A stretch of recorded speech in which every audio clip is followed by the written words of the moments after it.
E a pauta do meu envio é a pauta do envio de Jesus.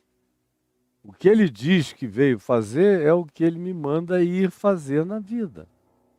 De modo que eu sou um Cristo de Deus, um Jesus de Deus, eu sou um Jesusinho de Jesus, enviado pelo mundo para repetir Jesus, para encarnar Jesus, usando a linguagem de Paulo, para me tornar uma carta viva, um evangelho vivo de Cristo Jesus no mundo, você entendeu? É para isso que eu estou aqui, você também. Feita essa síntese das sínteses do dia de ontem, eu expliquei por que que nessas instruções que começam no capítulo 5 ele fez uma advertência de uma instrução temporária, que era só temporária. Eu disse que tem coisas que têm prazo de validade na vida da gente, outras não. Outras são para sempre. E você lembra bem aqui no verso 5 do capítulo 10, quando temporariamente ele disse: olha, por enquanto vocês não entram em nenhuma cidade dos samaritanos, nem vão para nenhum ambiente da fronteira com os gentios, mas vocês vão procurar apenas as ovelhas perdidas da casa de Israel. E eu passei um tempo explicando isto aí, fomos adiante sobre como eles deveriam praticar as pautas de Jesus, fazendo as mesmas coisas que Jesus fazia, como Jesus mesmo disse que deveria ser. Aquele que crê em mim fará também as coisas que eu faço. E outras até maiores fará, porque eu vou para junto do Pai, intercederei por eles, e me vindicarei, me validarei no testemunho, na vida e na palavra deles. E a última advertência de ontem foi: de graça recebestes, de graça dai. Não tem preço, não tem barganha, não tem nenhuma expectativa de nenhuma natureza de remuneração. Tudo é livre, tudo é puro, tudo é santo, tudo é espontâneo, tudo é de graça, tudo é privilégio compartilhar. Eu recebi tudo de graça. Eu habito a graça o dia inteiro. Sou um habitante da graça mesmo. Olha só em volta de mim, quanta planta, quanta coisa linda. Sementinhas que eu botei aqui, não tinha nada. Não tinha nada, nada, nada, nada, nada, nada aqui. Só grama e um chapadão. Fui botando sementinhas. Eu e depois os meus amigos passarinhos. E quando eu via que eles botavam uma que eu achava legalzinha, eu deixava. No meio das muitas que eu mesmo semeei. Olha como é graça.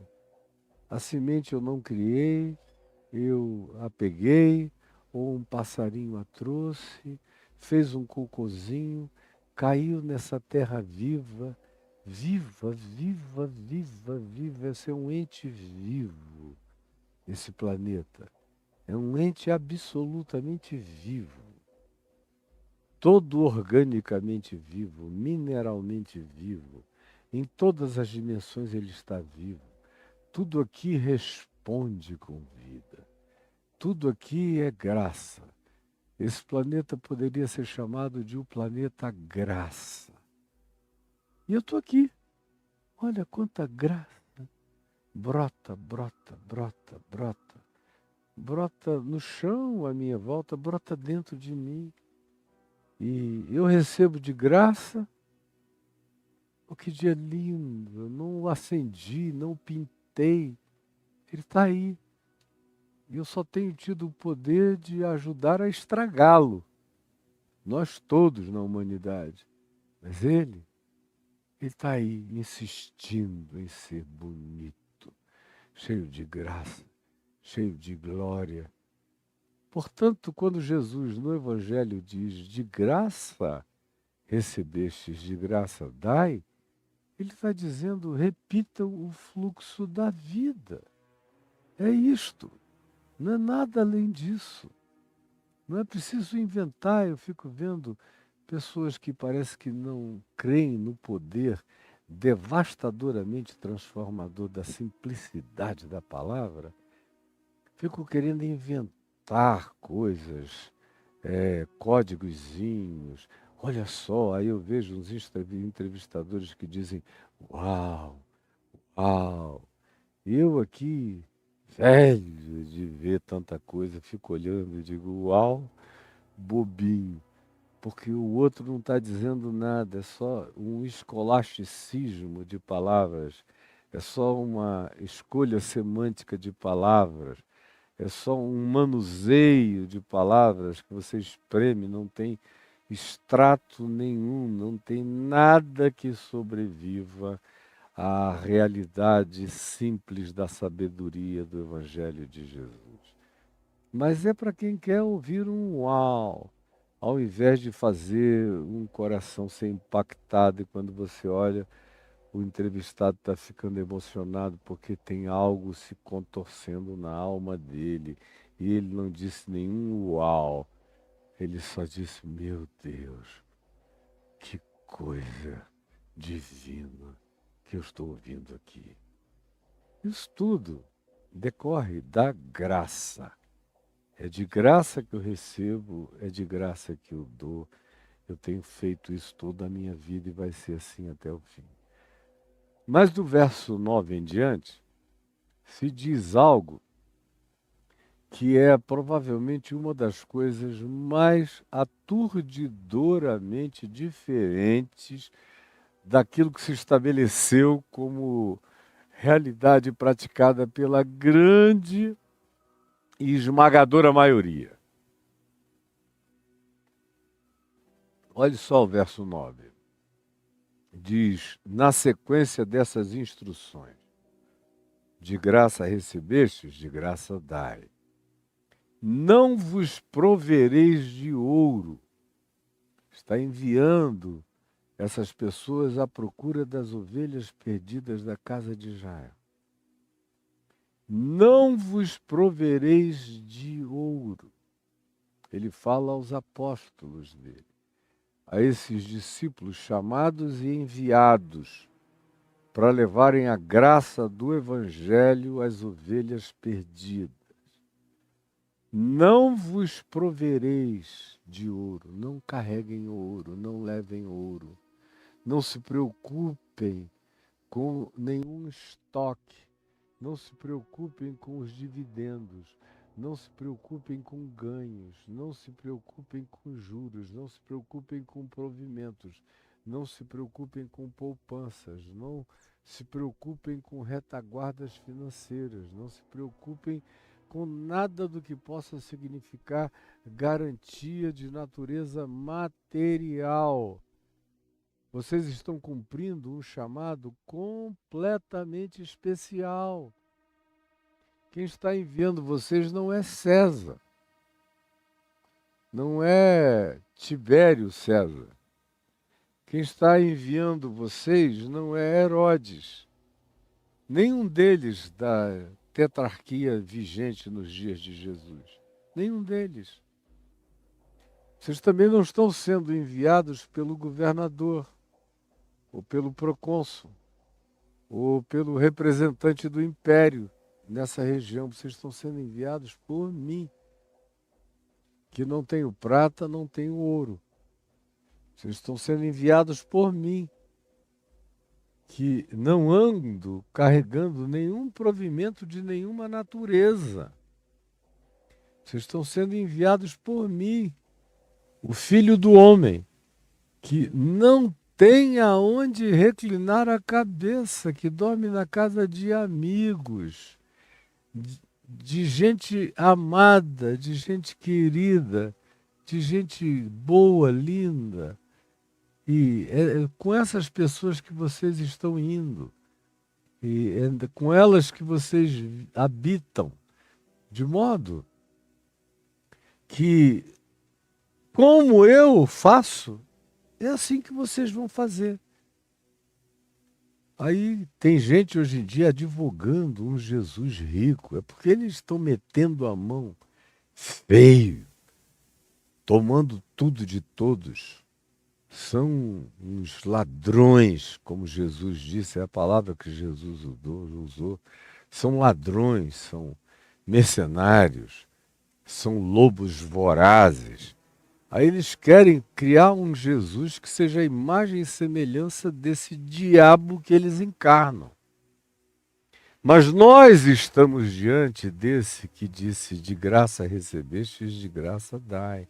Não vos provereis de ouro, nem de prata, que naqueles dias, para fins negociais, e não só naqueles dias, até mais ou menos o século XVI, XVII, tinha um valor negocial muito mais fluido e fácil do que o próprio ouro, que era a prata. Boa parte das guerras inglesas em relação aos conflitos com chineses, japoneses, asiáticos, em boa parte do segundo milênio da nossa era, foi por causa da quantidade enorme de prata que, por exemplo, a China tinha.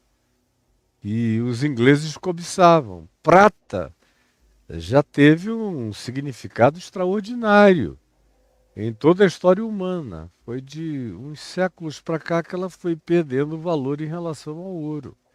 Também não vos provereis de cobre, que naqueles dias tinha um valor enorme e era um valor pecuniário. Tanto é que Jesus diz: não vos provereis de cobre nos vossos cintos. O cara levava um cinto cheio de armazenamento para cobre, para as transações do cotidiano, da estrada, dos negócios, dos mercados, das trocas. O cobre era uma moeda vigente e não carregava o peso da prata nem o peso do ouro, mas carregava a representação de validade transicional com importâncias significativas de moedas de troca. Portanto, a primeira coisa que Jesus diz nessa segunda sequência, depois de tudo que vocês me ouviram falar ontem, estamos numa continuidade, ele diz: não vos provereis disso, nem tampouco, olha só o verso 10, nem de alforge, que era um backpack, uma mochila, uma bolsa para carregar coisas para o caminho, para vocês levarem um provimento para o caminho. Eu, por exemplo, de uns 10, 12 anos para cá, não posso mais viajar sem um alforge de remédios. Remédios para o diabetes, remédios para o coração, remédios para a circulação, remédios que eu tomo cotidianamente, com os quais eu estou completamente adaptado até o dia de hoje, mas eu não saio sem a minha bolsa. Até na cidade, eu vou para vários encontros na cidade, eu levo a minha provisãozinha.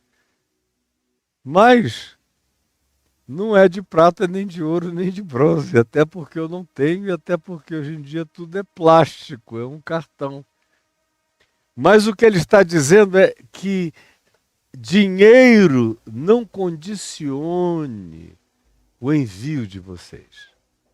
E não meçam o significado do sucesso, do trabalho de vocês, por qualquer que seja a quantificação mensurável de ouro, de prata, de bronze, de dinheiro, de qualquer forma pecuniária, de backing que vocês possam ter. Não se garantam nessas coisas e nem as levem, nem pensem nelas, não se preocupem com elas.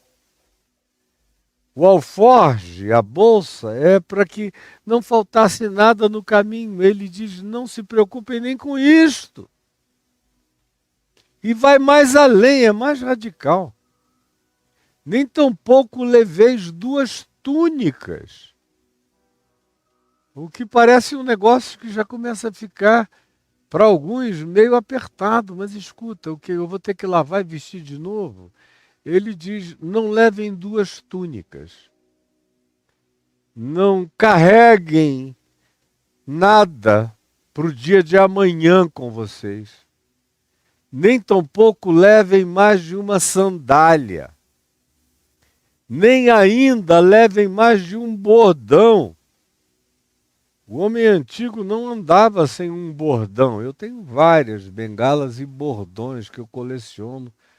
E foi algo que eu aprendi com meu pai, que precisava da muleta e do bordão.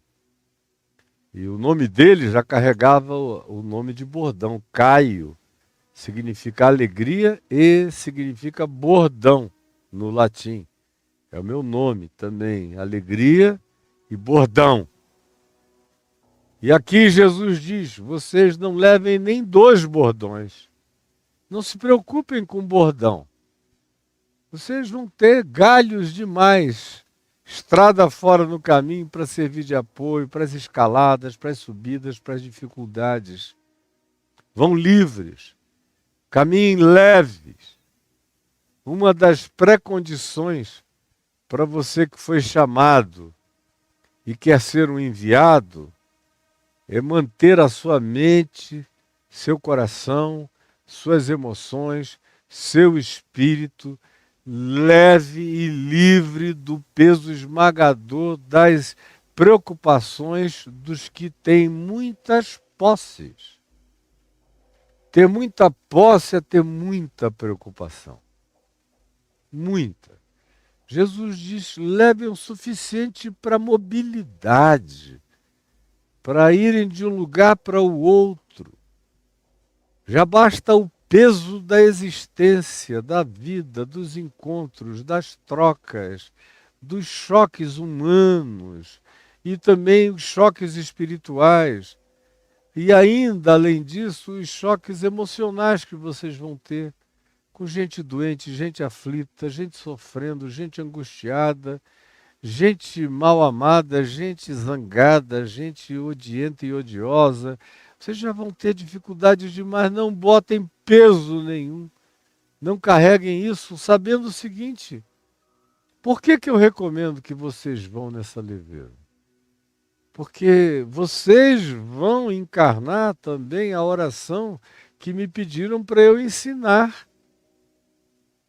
E a oração que eu ensinei a vocês é: o pão nosso de cada dia nos dá hoje, porque digno é o trabalhador do seu salário.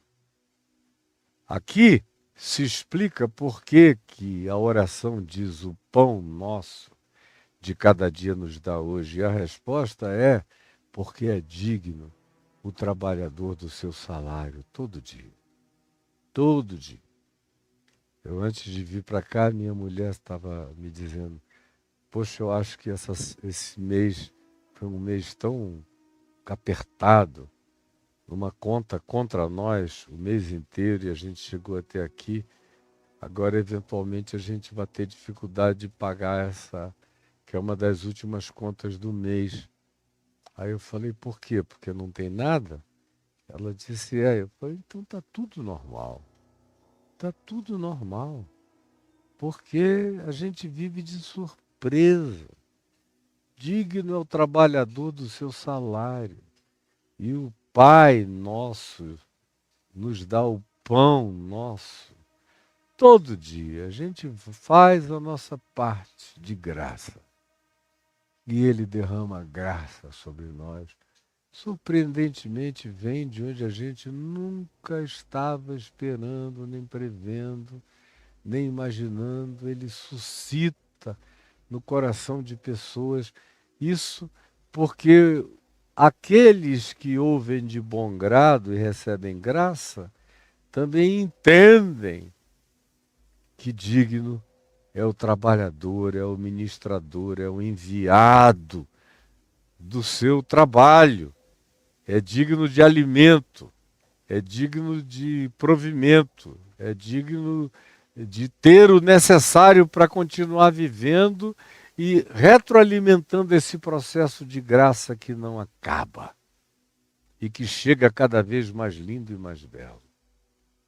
Então ele prossegue e diz: em qualquer cidade ou povoado em que entrardes, indagai quem neles é digno, e aí ficai até vos retirardes.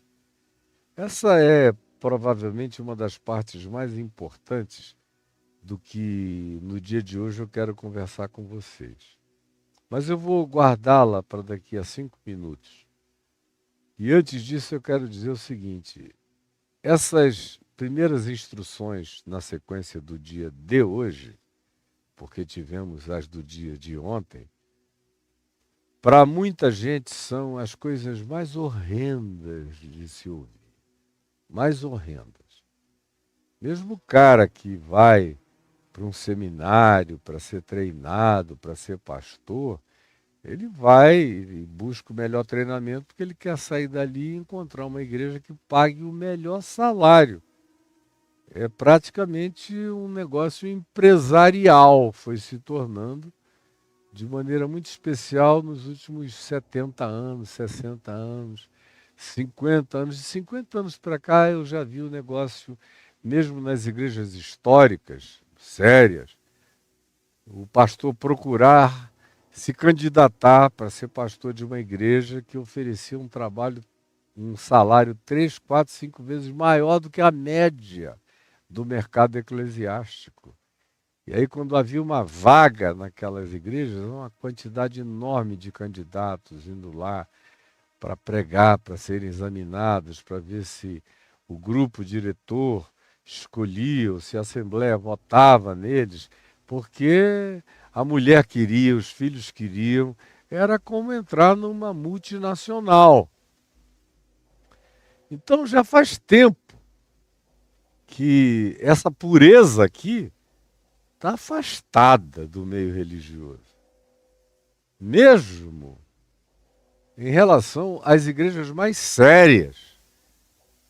A boa parte da atratividade que se oferecia e se oferece a um pastor, que tenha também, o pastor tem que chegar hoje com os seus canudos, além do bacharelado em teologia, ele tem que vir com algum mestrado, de preferência agregar um doutorado ou um pós-doutorado, porque o currículo, independentemente do dom dele, do carisma dele, do amor, da capacidade, do acolhimento, da hospitalidade, da serenidade, da sabedoria, do bom senso, de tudo aquilo que Paulo diz em 1 Timóteo, no capítulo 3, que eram as características essenciais para definir alguém que fosse ocupar um lugar de uma liderança mais visível numa comunidade de fé, essas coisas todas foram deixadas de lado.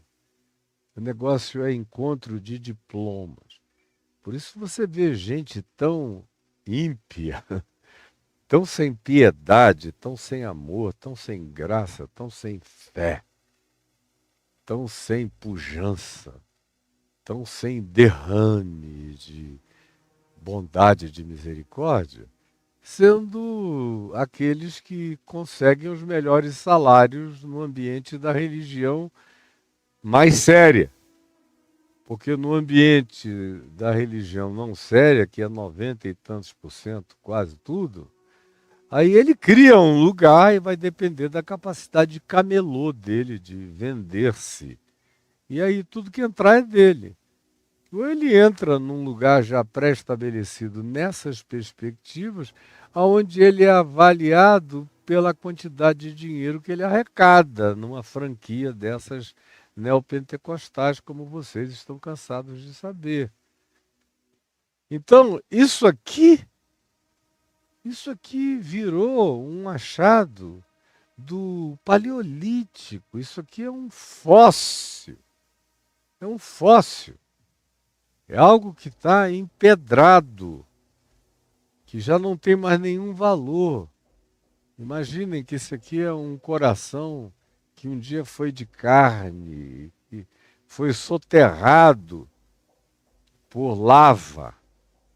E depois de muito tempo alguém achou e estava lá, milênios e milênios, e quem sabe até milhões de anos depois, conseguiu descobrir que era um coração. Esse aqui é só uma pedra na qual eu tropecei numa seca do Rio Negro, no ano em que minha mãe partiu, em 2014.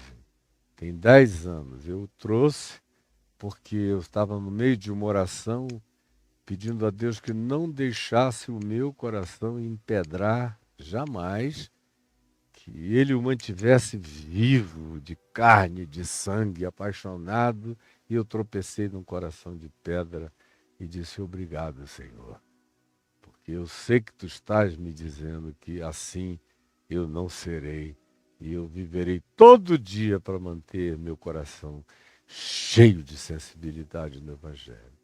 Mas eu trouxe comigo, e ele está aqui, ele ilustra muita coisa, é um coração perfeito, até com as entradas todas, com todo o fluxo sanguíneo, é extraordinariamente perfeito em qualquer perspectiva. Pois bem, essa mensagem aqui, não vos provereis de ouro, nem de prata, nem de cobre, para os vossos cintos, nem de alforje para o caminho, nem de 2 túnicas, nem de sandálias, nem de bordão, porque digno é o trabalhador do seu alimento, do seu trabalho, da sua provisão cotidiana. É um negócio que, no dia em que foi um coração vivente, esse dia passou há tanto tempo que isso se transformou num fóssil. Que a maioria me ouve dizer isso aqui e diz: por que coisa mais antiga, Caio? Mas por que eu quis voltar atrás? Porque eu sou filho dessa escolha.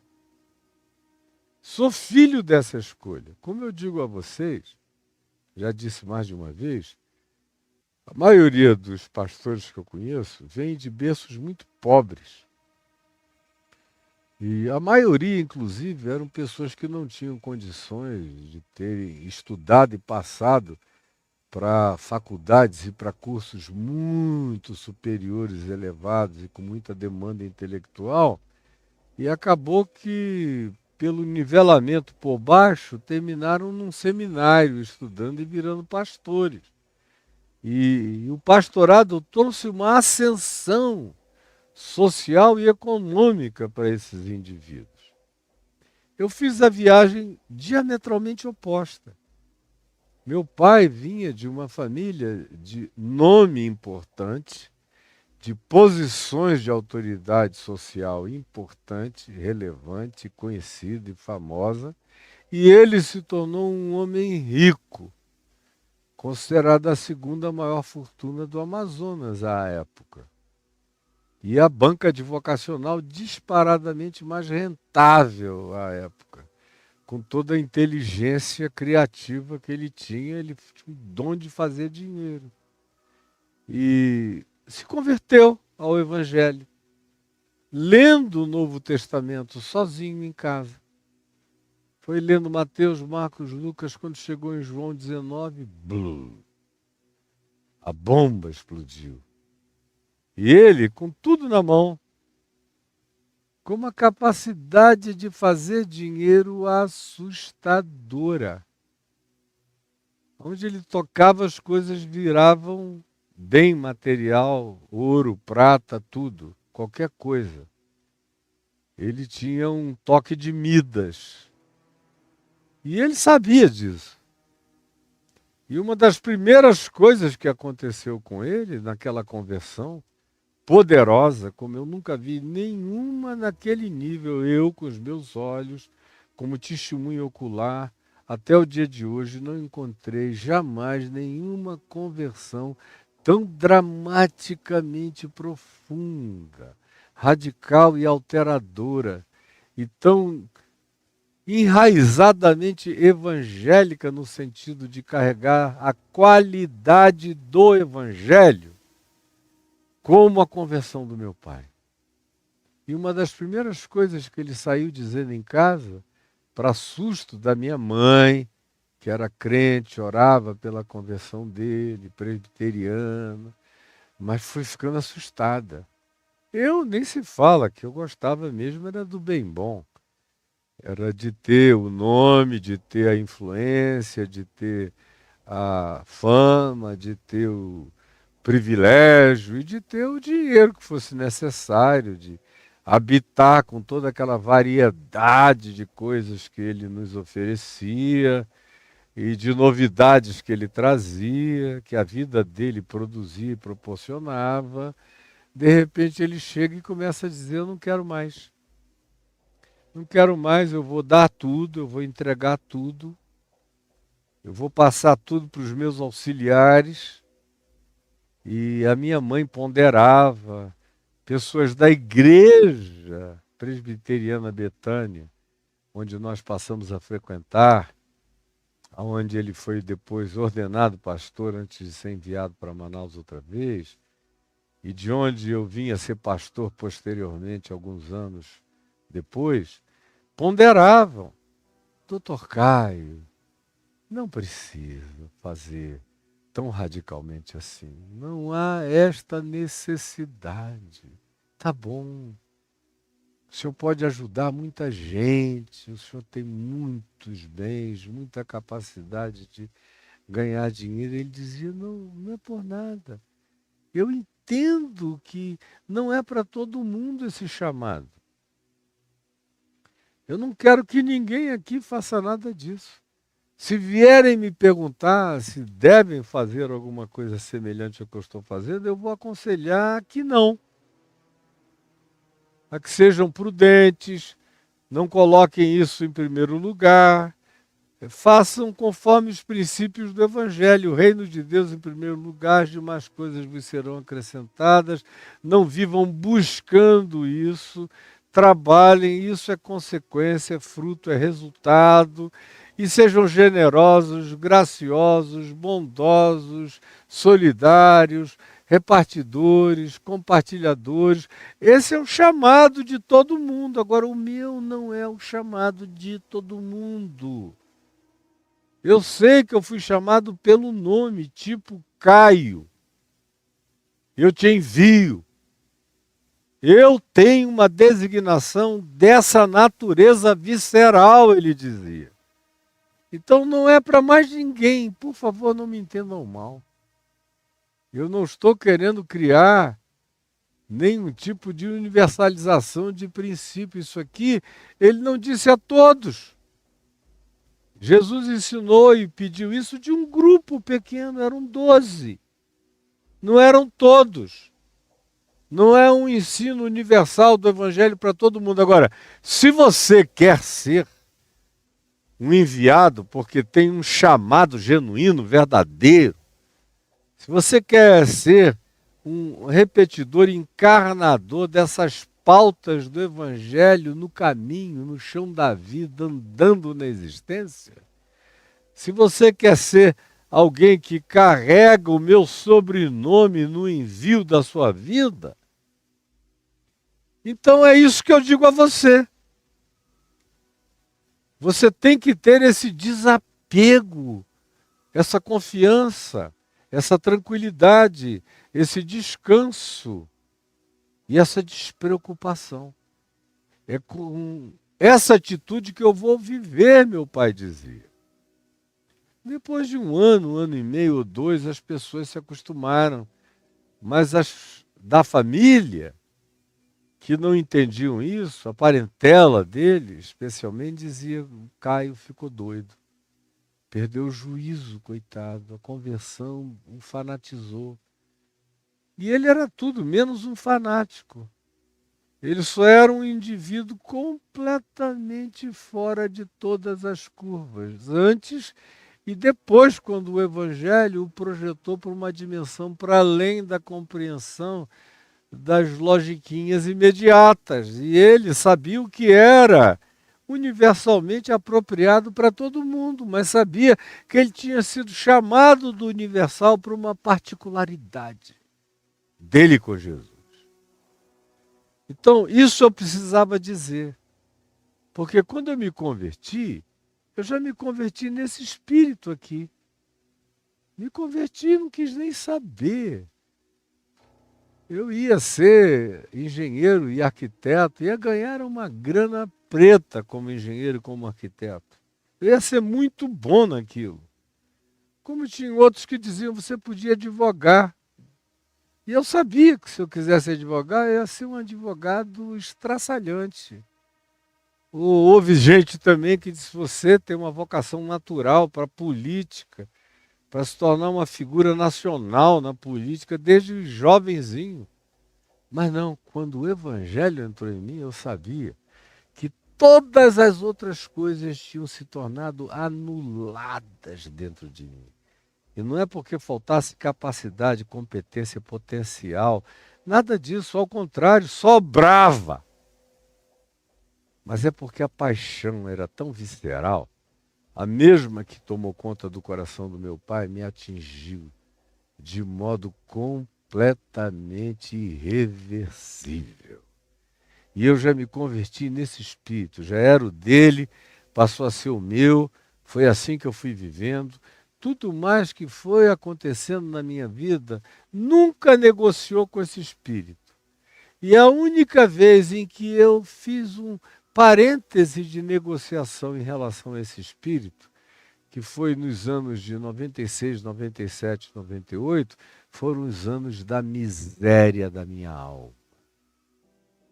Foram os anos da miséria da minha alma, dos quais eu saí correndo, desesperado, dizendo: me salva disso, Jesus, porque eu aprendi que eu sou salvo na minha simplicidade, na minha pobreza, na minha impotência em relação a essas coisas. Em tudo isso tu me tens preservado a vida, mas eu estou falando de mim. Eu não sou coach de ninguém, não estou dando princípios para ninguém, nem estou dizendo pegou o código. Não, esse é o código de uns poucos, de alguns. Mas se você quiser, em sendo chamado, ser enviado conforme Jesus, não pode negociar o que está sendo explicitamente dito por Jesus. Dito isto, vamos fechar o parêntese e prosseguirmos o que Jesus diz do verso 11 em diante. E em qualquer cidade ou povoado, em qualquer lugar em que entrardes, em qualquer núcleo social, em qualquer ambiente comunal ou relacional em que vocês entrem, de uma cidade a uma casa, a um povoado, a uma tribo, a um sindicato, a uma associação, de qualquer que seja a natureza, indagai quem nesses lugares é digno. E aí você não vai chegar e perguntar: quem aqui é homem de bem? Não é isso.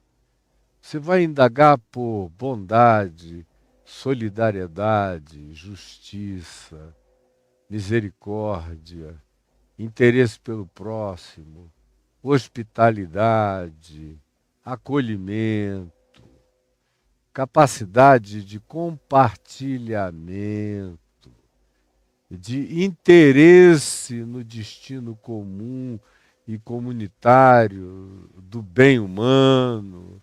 É nesse sentido que você descobre quem é digno.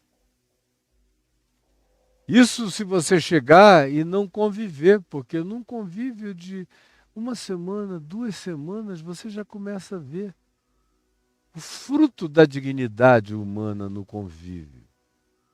Mas se você chega e encontra pessoas que falem pouco e têm um coração sensato, você pode perguntar: quem aqui nesse lugar são as pessoas que mais se importam pela sociedade, pela comunidade, pelo grupo, pela família? Quem são os que mais efetivamente se dedicam ao cuidado da esposa, dos filhos, do pai, da mãe? É isso que o Evangelho procura. É esse tipo de associação essencial que o Evangelho pede que eu desenvolva. Eu sou enviado a todas as pessoas, mas o Evangelho quer que eu faça amizade e desenvolva proximidade e vínculo, e acolha e me permita acolher em espírito de hospitalidade por gente digna. Gente com esse espírito. Homem de bem, mulher de bem, que odeia, que faz discriminação, que promove apartheids, que divulga mentiras, que vive desse outro modo, que vocês já aprenderam muito bem qual é, são aqueles dos quais eu devo ficar longe. Se me chamarem para conversar, eu converso com todo mundo. Converso com todo mundo que queira me perguntar alguma coisa ou diga que está precisando falar comigo, eu atendo. Nunca não atendi e atenderei a minha vida inteira. E tenho estômago para atender, para lidar, e casca grossa. Não é todo mundo que tem essa possibilidade, mas Deus me deu. Agora, para andar comigo, para eu entrar na casa e dormir, e comer e beber, e me hospedar, e fazer daquilo ali uma continuidade pacificada de um teto que não é meu, mas me foi concedido, é preciso que seja no chão das pessoas dignas, aonde o pão é digno, a água é frescamente digna, as conversas são dignas, aonde o espírito de desconstrução não está presente, mas apenas o de edificação, de bondade, de verdade, de justiça, de mansidão, de domínio próprio, de vontade criativa, de imaginação propositiva e favorável na direção da vida. É com esses que eu aceito andar. Esses eu acolho na minha casa. Na casa desses eu tenho prazer em entrar e de ficar. São os melhores lugares. Eu nunca negociei isso na minha vida. E toda vez que eu descobri que eu tinha entrado no lugar errado, eu dei um jeito de sair no dia seguinte. De sair o mais rapidamente possível. Não foram muitas as vezes, mas houve algumas vezes em que depois de um tempo eu falei, o que eu estou fazendo aqui? Isso não é segundo o espírito da dignidade proposta por Jesus. Indagai quem é digno, porque digno é o trabalhador do seu salário e também é digno que aquele que vive com dignidade escolha gente de dignidade para com ela estar, para na casa dela se hospedar, para tê-la como referência e sombra de ser o ponto para o qual a gente volta, onde a gente respira, onde a gente descansa, aonde a gente relaxa, aonde a gente se refaz, aonde a gente se recreia, onde a gente se renova. É o que Jesus está pensando, ele está pensando no recreamento da saúde humana, mental, relacional, no lugar onde as armas são depostas, onde os estados de alerta podem dar lugar aos estados de descanso e tranquilidade. É gente digna encontrando gente digna, conforme esses versos 10 e 11 nos ensinam. Aí ficai até vos retirardes. Esse é o lugar para estar, até que vocês sigam adiante. Mas no Evangelho de Lucas, tem no mesmo texto, em Lucas 10, você encontra o acréscimo dizendo assim, e não passeis a mudar de casa em casa, de casa em casa, de casa em casa, para ver quem é que tem a melhor oferta. Não façam isso. Onde vocês encontraram a dignidade original, permaneçam ali. Não importa a grandeza das outras coisas que vos sejam oferecidas. Vocês não são interesseiros.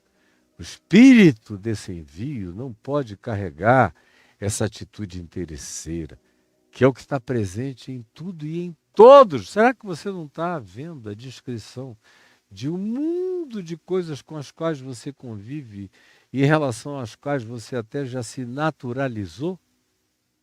Pois bem, indagai quem é digno.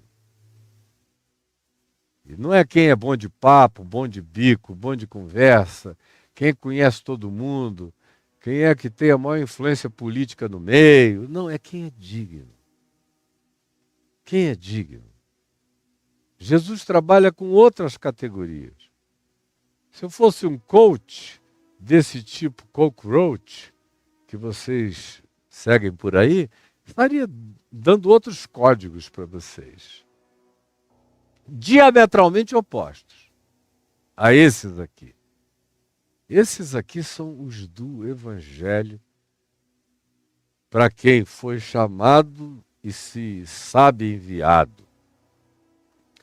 E mesmo para aqueles que não têm esse chamado todo de não leveis, nem prata, nem ouro, nem cobre, nem alforje, nem túnica, nem essa manifestação radical de um envio que repete a simplicidade de Jesus em tudo, mesmo quando não seja assim, ainda assim prevalece o princípio do privilegiamento da dignidade como um lugar de descanso, acolhimento, amizade, pacificação e relaxamento recreativo para minha alma. Só é possível na companhia de gente dessa natureza, desse raiz.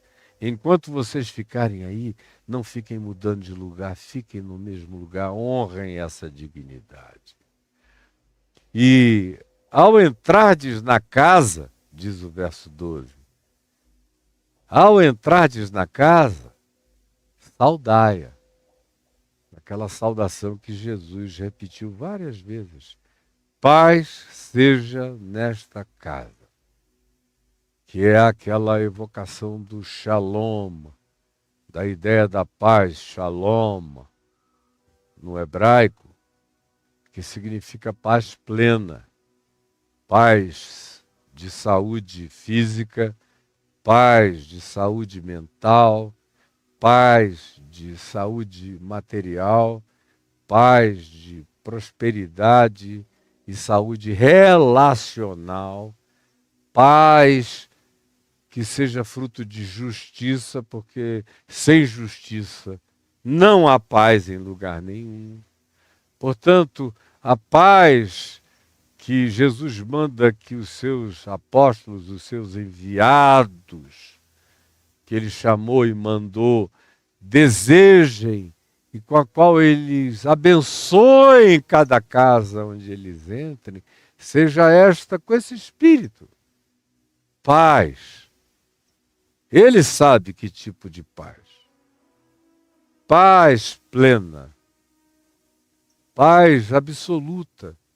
Seja sobre esta casa, sobre esse ambiente, sobre todas as pessoas. E é no Evangelho de Lucas que a mesma recomendação tem um acréscimo interessante. Se houver um filho da paz naquela casa, vocês podem ficar, porque ele é a garantia do lhame, do vínculo de pacificação da presença de vocês naquele lugar, naquele estado espiritual, que é muito mais importante do que o estado geográfico, físico e material. É a condição espiritual do lugar. Quando entrardes num lugar, numa casa, saudai-a, dizendo paz seja nesta casa. Se com efeito a casa for digna, veja, é a terceira vez que ele usa a palavra digno nessas instruções. Digno é o trabalhador, indagai quem é digno naquele lugar, e se a casa for digna, for de gente que carrega essa harmonia, venha, em havendo dignidade, venha sobre ela a vossa paz. O que vocês carregam de amor, de bondade, de energia, de vibração,